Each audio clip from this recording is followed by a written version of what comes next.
Hey everyone, this is Pause or Repeat. Here we figure out whether a game is really worth your time and money. Today's game is Call of Duty Modern Warfare 3. This is of course a sequel to 2022's Modern Warfare 2. It's the series' chance to round out the reboot trilogy that was started in 2019. So that being said, let's start by going over the gameplay and see what there is to offer this time. The gameplay of Modern Warfare 3 is going to be very familiar to anyone who has played Call of Duty, especially if you played any of the reboot games. This is not necessarily a bad thing, as it means longtime fans will be able to just jump in and go. However, this time around they did decide to change things up a bit in the campaign missions. The campaign has taken the armor mechanic that they've been using in Warzone and slapped it into the campaign. This means that after taking damage, you'll need to armor up again manually. Some missions have also taken a different approach with quote open combat missions. These missions forego giving you a crafted experience and instead drop you into a combat zone and let you decide how you want to approach things. However, each of them end up lacking substance due to not having a crafted story delivered to you, and as a result feel like a slog to get through after a couple of them. On top of the campaign, there's also an updated multiplayer, a zombies mode, and the Warzone Battle Royale. But how is the story? This is the third in a trilogy after all. The premise of the story of course follows the events of the previous two games. Makarov, the same villain from the original trilogy, is back, and it is Task Force 141's job to track him down and stop him. Along the way, you'll also have to thwart his plans of terrorism. The game goes to several different areas in the world in order to tell the story, as usual, but without spoiling anything, somehow the story falls flat and feels like it lacks any real stakes or character development. But now the question still stands. Pause or repeat? Alright, I don't want to spoil anything for people who haven't played the story yet, but this game, when you get to towards the end of the game, the ball's just getting rolling and then the credits roll. And I'm like, what? Really? That's it? Like, I thought I was going to go on like a few more missions, we were going to go chase after the main villain Makarov after he did this this big event in the story, and I thought that things were just getting started, and then eventually the credits just rolled after a couple cutscenes, and I was are you serious? This is like just as bad as Halo 2's cliffhanger ending.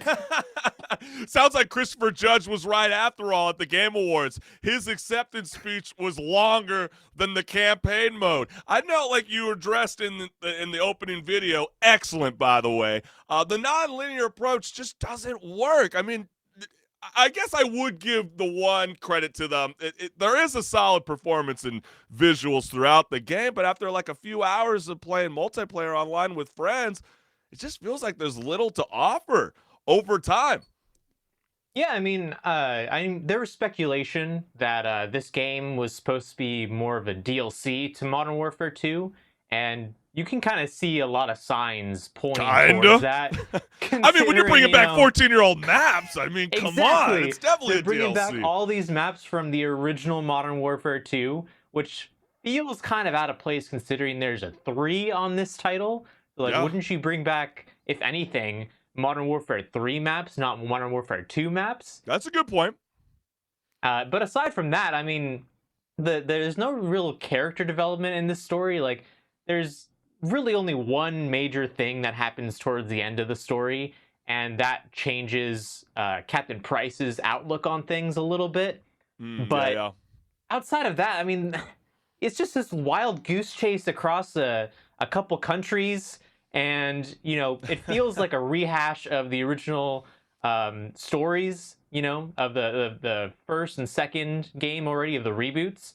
Just, there's not much original going on here. Well, there's no original because they really kind of focus mostly on the multiplayer experience, especially when multiple outlets are, with the same agreement like you and I feel. It was about 5 hours, would you say, right? 5 hours with the campaign? Like 4 or 5 hours, about. Right.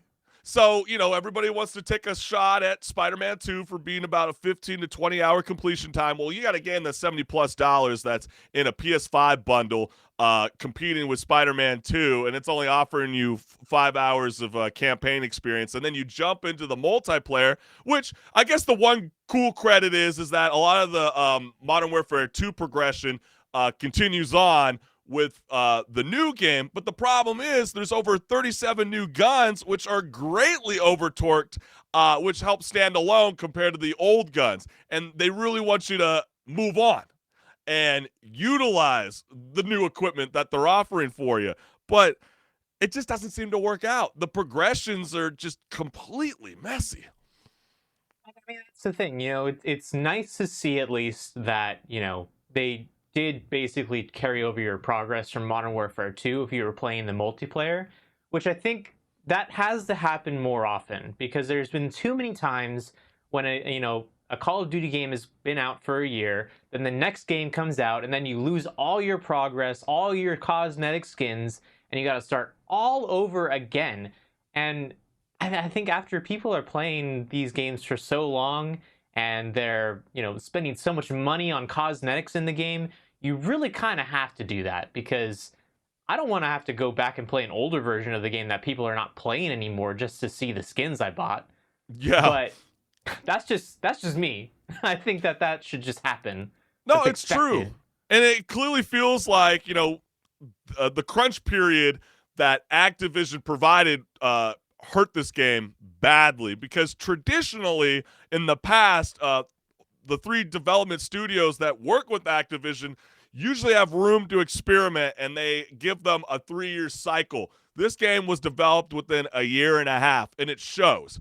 And maybe one of the cooler things that they try to experiment with was the new open world zombies. I think maybe that's some credit, but then again, when you place it inside the Warzone kind of world, you wanted something new.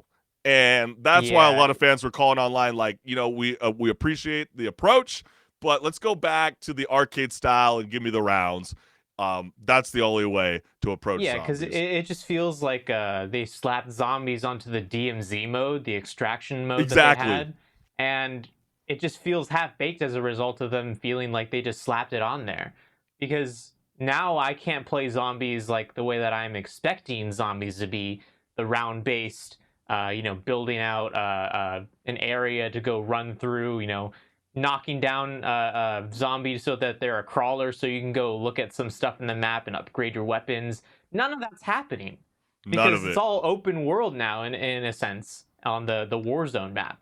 Yeah, and you don't get some of that cool Easter egg elements that the zombie maps provided for the gamers. It's unfortunate. This is a hardcore pause, baby. I don't want to play it anymore. It's boring. There's a lot of other great games out there. Very, very unfortunate for Activision, but I do believe they will bounce back from this. Yeah, and that's the unfortunate thing. I think that this game is really targeted towards people who did originally play the original trilogy back in 2011, ending there. And, that's basically you and I. We were in high school when that happened.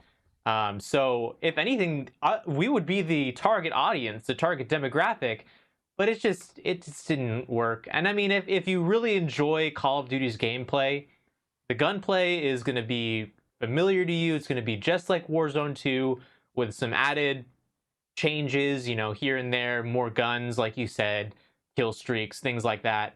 But I feel like at the same time, there's games out there that sometimes they're even free that have, I would arguably say, better gunplay. And yeah, I'm a big fan of more towards the arena shooters.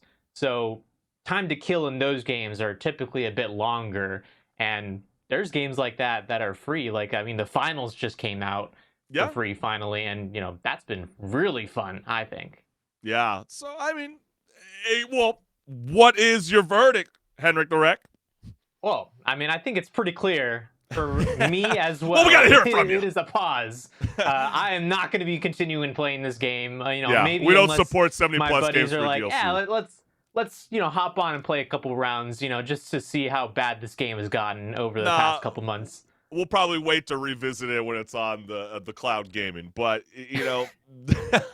maybe that's a very hard if. That's a good But point, considering you don't have to install it then, and this game does take up a ton of space on your computer. yes, indeed. It's a big platter to fill on your console or PC. But you heard from us, it's both the pause. But hey, you the gamers, let us know what's good. Is this a game in the cop, or are they completely out? They're out of their misery, baby.